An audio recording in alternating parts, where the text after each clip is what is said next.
Hai teman-teman, Assalamualaikum. Ketemu lagi di YouTube Mami Yurisi. Bagi teman-teman yang belum subscribe, bisa langsung klik tombol subscribe, juga lonceng notifikasinya ya, supaya tidak ketinggalan video terbaru. Nah teman-teman, di video kali ini saya mau buat puding Madonna yang enak banget loh. Pudingnya sangat lembut, juga sponnya sangat lembut, membuat puding ini sangat istimewa. Dan ini tuh bisa bikin ketagihan loh teman-teman. Teman-teman mau tahu cara buatnya? Yuk ikutin videonya sampai selesai ya.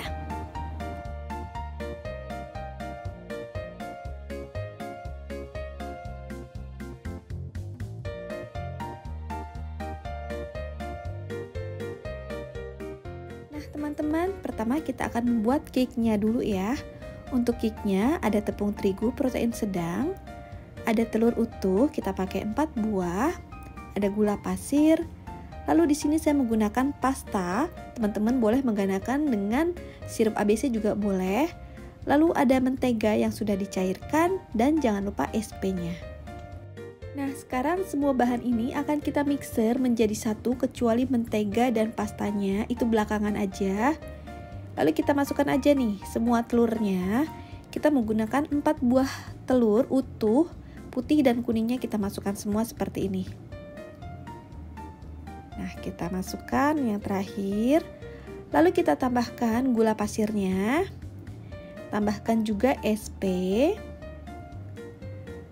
Lalu kita masukkan juga tepung terigunya, jadi satu aja seperti ini.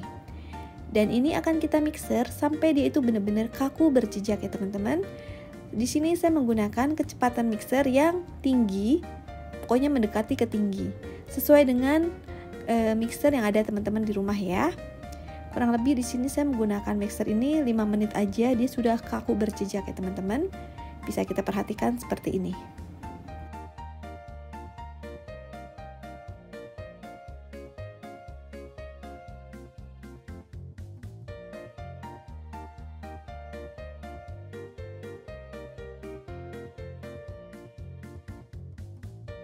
Nah, dia sudah berwarna putih dan sudah benar-benar kaku berjejak seperti ini. Lalu kita masukkan aja perasanya ya. Di sini saya menggunakan pasta. Teman-teman juga boleh menggunakan sirup ABC atau apa aja perasa yang lain yang lebih enak.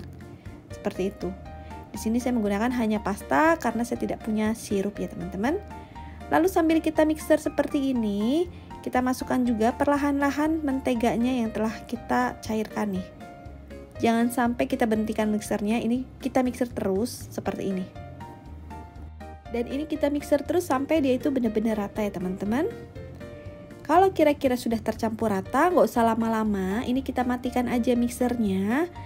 Lalu akan kita ratakan lagi dengan menggunakan spatula seperti biasa, supaya tidak ada adonan yang mengendap di bawah nih, kayak gini. Kita aduk-aduk aja sampai rata.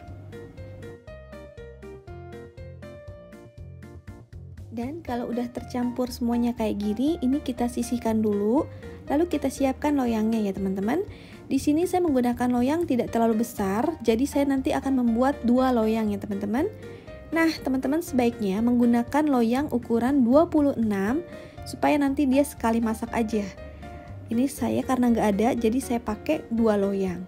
Dan jangan lupa di bawahnya kita alaskan dengan baking paper supaya mudah untuk kita keluarkan nanti dari loyangnya ya teman-teman. Sekarang kita masukkan seperti ini adonannya. Jangan terlalu tinggi ya teman-teman, karena nanti pada waktu kita panggang dia itu akan naik.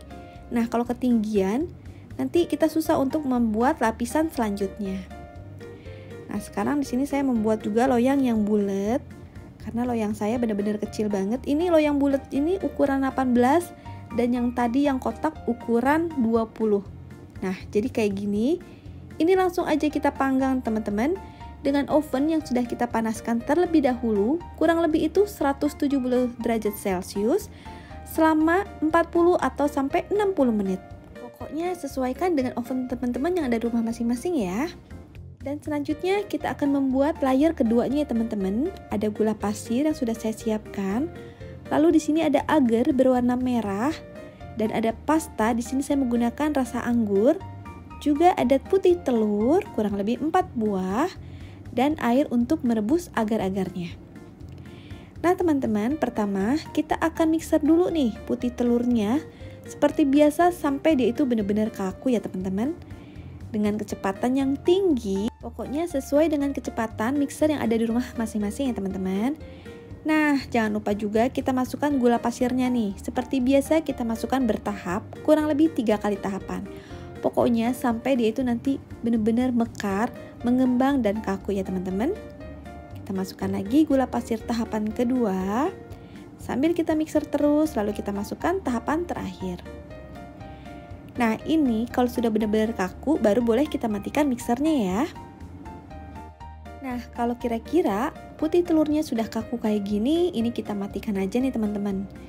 Tuh lihat, ini sudah kaku banget dan sudah bisa kita pakai. Tapi, ini kita sisihkan dulu karena kita akan membuat agar-agarnya dulu nih. Nah, untuk agar-agarnya kita siapkan pancinya, kita masukkan air, lalu jangan lupa kita tambahkan agar-agarnya. Teman-teman boleh rasa apa aja. Di sini saya menggunakan warna merah.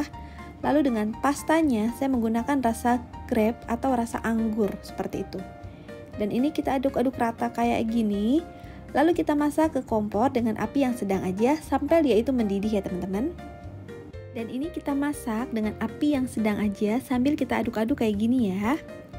Kalau dia udah mendidih baru nanti apinya kita kecilkan nih. Nah, ini kan sudah mendidih, apinya kita kecilkan. Selanjutnya kita akan masukkan putih telurnya nih teman-teman. Atau teman-teman boleh juga apinya dimatikan juga boleh. Kalau saya apinya tetap saya nyalakan, tapi dengan suhu yang paling kecil aja, supaya nanti putih telurnya itu kita makannya itu nggak ragu ya teman-teman, karena ini kan kita masak juga tuh. Dan ini kita aduk-aduk terus sampai putih telurnya itu tercampur bersama agar-agarnya teman-teman. Apinya kecil aja, atau boleh juga dimatikan, pokoknya sesuai dengan selera. Nah, ini sambil kita aduk-aduk seperti ini. Kalau kira-kira sudah mulai tercampur semuanya, boleh kita angkat nih dari kompornya seperti ini. Nah, ini kembali kita ratakan lagi teman-teman. Teman-teman bisa diaduk-aduk lagi menggunakan mixer juga boleh supaya teksturnya itu lebih halus ya kalau menggunakan mixer. Tapi di sini saya menggunakan whisk seperti ini aja. Dan kalau sudah, ini kita istirahatkan dulu supaya agak dingin sedikit, tapi jangan terlalu dingin ya teman-teman, nanti dia langsung beku. Pokoknya agak hangat-hangat aja, baru akan kita masukkan ke dalam cake-nya ya. Sementara cake-nya juga lagi dipanggang, kita tunggu sebentar.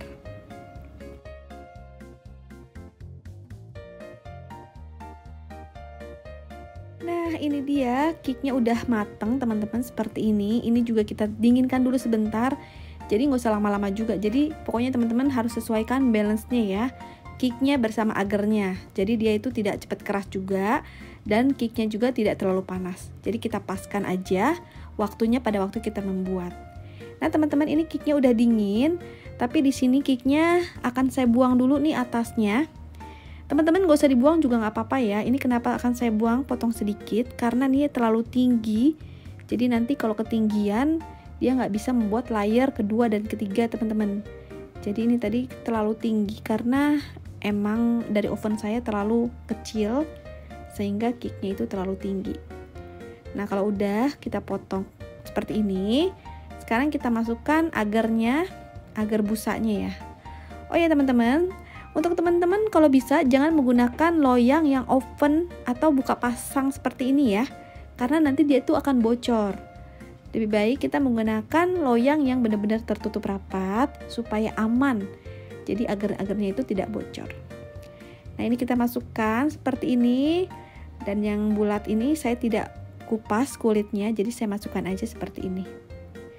Nah, ini layer keduanya udah jadi. Ini kita dinginkan dulu sampai benar-benar dingin. Sekarang kita akan membuat layer ketiganya. Untuk layer ketiga bahannya gula pasir. Juga di sini ada agar-agar merah. Ditambah juga dengan air seperti ini. Jangan lupa kita pakai perasa atau boleh sirup ABC sesuai dengan selera. Sekarang caranya sama seperti tadi, kita membuat agar-agar aja dengan air, dengan gula, dan dengan perasa seperti itu. Kita masukkan jadi satu seperti ini, lalu kita masak deh seperti tadi. Nah, tambahkan airnya. Teman-teman boleh menggunakan rasa coklat juga lebih enak ya teman-teman. Tambahkan juga di sini saya pakai grape atau rasa-rasa anggur gitu. Kita aduk-aduk nih. Jangan kebanyakan ya teman-teman, kalau pakai pasta nanti rasanya nggak enak. Dan ini kita masak sampai dia mendidih kayak tadi. Seperti ini. Kalau udah mendidih baru kita angkat dan kita dinginkan sebentar. Lalu kita tuang ke atasnya ke layer ketiga. Nah ini sudah mendidih nih. Sekarang kita istirahatkan dulu sebentar. Kita diamkan dulu sampai dia itu agak hilang lah untuk uap-uap panasnya teman-teman. Kalau udah, kita tuangkan ke agarnya. Nah, ini jangan lupa layer yang kedua harus sampai benar-benar keras ya teman-teman. Tuh ini udah keras banget. Lalu kita masukkan layer yang ketiganya. Nah, ini terlalu kecil untuk layer ketiganya. Jadi cake-nya itu tadi tinggi banget. Nah, kalau yang bulat ini menurut saya pas banget tingginya. Dan ini sekarang kita dinginkan sampai benar-benar dingin seharian biar makin enak. Nah ini dia, ini udah jadi Madonnanya. Tuh lihat cantik banget ya, ternyata memang Madonna banget. Ini udah saya istirahatkan semalaman, jadi udah bener-bener dingin banget. Dan akan kita potong-potong dulu nih teman-teman. Nah kalau ini loyang tanpa bongkar, jadi harus dialaskan juga dengan baking paper supaya mudah untuk dikeluarkannya kayak gini teman-teman. Tuh lihat. Nah sekarang akan kita balikan dan akan kita potong-potong ya teman-teman. Kita lihat hasil teksturnya nanti. Nah ini dia teman-teman, puding Madonnanya udah jadi nih. Tuh lihat cantik banget ya. Dia ada 3 lapisan, ada cake-nya, ada puding busanya, dan ada puding ungunya. Sekarang akan kita potong-potong dan akan kita lihat hasilnya. Nah ini tuh teksturnya sangat lembut dan lembab banget teman-teman. Jadi tekstur dari sponnya itu sangat lembab banget. Nah teman-teman seperti ini Madonna pudingnya udah jadi. Untuk rasa teman-teman sesuaikan dengan selera masing-masing ya. Boleh rasa melon, mangga, pokoknya sesuai dengan selera kita nih teman-teman. Dan ini sangat enak banget lah teman-teman. Rasanya itu simple dan tidak bikin bosen loh teman-teman. Tidak bikin enak. Di sini sponnya sangat lembut dan lembab banget. Dan di sini ada puding busanya pun sangat enak dan kita tidak khawatir untuk makannya karena tadi telah kita masak. Untuk atasan pudingnya pun enak banget, agar-agarnya membuat rasanya tuh makin segar teman-teman. Nah teman-teman seperti ini tuh bener-bener enak, lembut banget. Dan jadi kita makannya itu nggak bosan-bosan loh teman-teman. Karena rasanya itu tidak terlalu manis dan rasanya itu segar dengan puding atau jelly di atasnya. Nah teman-teman selamat mencoba di rumah ya. Kalau teman-teman suka dengan video ini, jangan lupa di like, di komen juga di subscribe ya. Terima kasih. Assalamualaikum.